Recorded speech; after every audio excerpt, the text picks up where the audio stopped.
मनोज जरांगेंना मुंबईत मोर्चा काढण्यास हायकोर्टाची मनाई, नवी मुंबईत मोर्चाची परवानगी देण्याची सरकारला मुभा।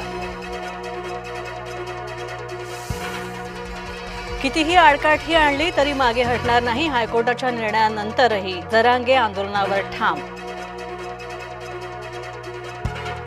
मुख्यमंत्र्यांच्या स्वीय सहाय्यकांनी घेतली मनोज जरांगे पाटलांची भेट, जरांगेंचा मोर्चा थांबवण्यासाठी सरकार प्रयत्नशील। शांतता हवी असेल तर युद्धासाठी तयार रहा, संरक्षण प्रमुख अनिल चौहान यांचं वक्तव्य।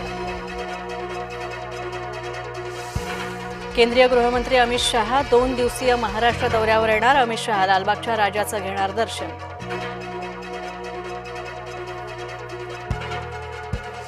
भंडारा जिल्ह्याचे पालकमंत्री बदलले, पंकज भोयर भंडाराचे नवीन पालकमंत्री म्हणून घोषित, संजय सावकारेंच्या जागी पंकज भोयर भंडाऱ्याचे पालकमंत्री झाले।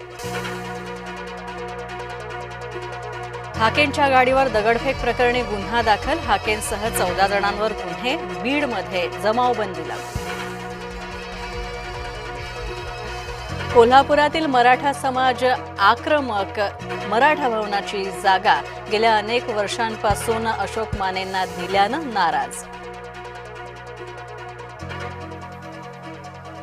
बोगस शालार्थ आयडी घोटाळा प्रकरणी कारवाई, आर्थिक गुन्हे शाखेकडून मुख्याध्यापकांची 6 तास चौकशी, 10 शिक्षण संस्थांमधील मुख्याध्यापकांची चौकशी। धाराशिवमध्ये स्मशानभूमीच्या वादातून राडा, 2 गटांमध्ये तुफान हाणामारी, पोलीस गाड्यांवरही झाली दगडफेक, 5 ते 6 पोलीस जखमी। सार्वजनिक ठिकाणी मोकाट कुत्र्यांना खाऊ घालण्यास बंदी, नागपूर पोलीस आयुक्तांचा मोकाट कुत्र्यांसंदर्भातला निर्णय। वनतारामधील वन्यजीव तस्करीच्या आरोपांची होणार चौकशी, प्राण्यांचा गैरवापर, मनी लॉन्ड्रिंगच्या आरोपांची घेतली गेली दखल। ताडोबातील जखमी छोटा मटका वाघाची हायकोर्टाकडून दखल, हायकोर्टानं स्वतःहून दाखल करून घेतली याचिका, छोटा मटका वाघाची प्रकृती गेल्या अनेक दिवसांपासून खालावते। वडिलांनी मुलीसह प्रियकराला विहिरीत लोटून दिलं तर नांदेडच्या उमरी तालुक्यातील धक्कादायक घटना, विवाहित मुलीचे लग्न आधीपासून होते प्रेमाचे संबंध। सैनिक स्कूलमध्ये निकृष्ट जेवण दिल्याचा आरोप, चिखलदऱ्याच्या दीपशिका गुरुकुलमध्ये झाला प्रकार, मुख्याध्यापकांनी मात्र फेटाळले आरोप। गोंदियात लाडकी बहीण योजनेचा गैरफायदा, 32,873 कुटुंबातील 2हून अधिक महिलांनी घेतला लाडकी बहीणचा लाभ, पडताळणीमध्ये प्रकार झाला उघड। वेरूळ येथील कृष्णेश्वर ज्योतिर्लिंगाची झीज, मंदिर समितीनं लक्ष देण्याची मागणी।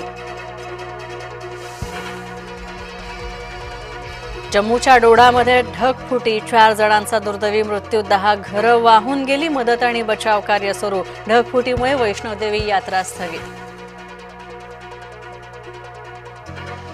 वैष्णोदेवीमध्ये भूस्खलन, अनेक जण जखमी, खराब हवामानामुळे वैष्णोदेवी यात्रा पुढे ढकलली। पंतप्रधान नरेंद्र मोदी, जिनपिंग, पुतीन एकाच व्यासपीठावर, ट्रम्प यांच्या टॅरिफ दबावाच्या बाबत चर्चा होण्याची शक्यता।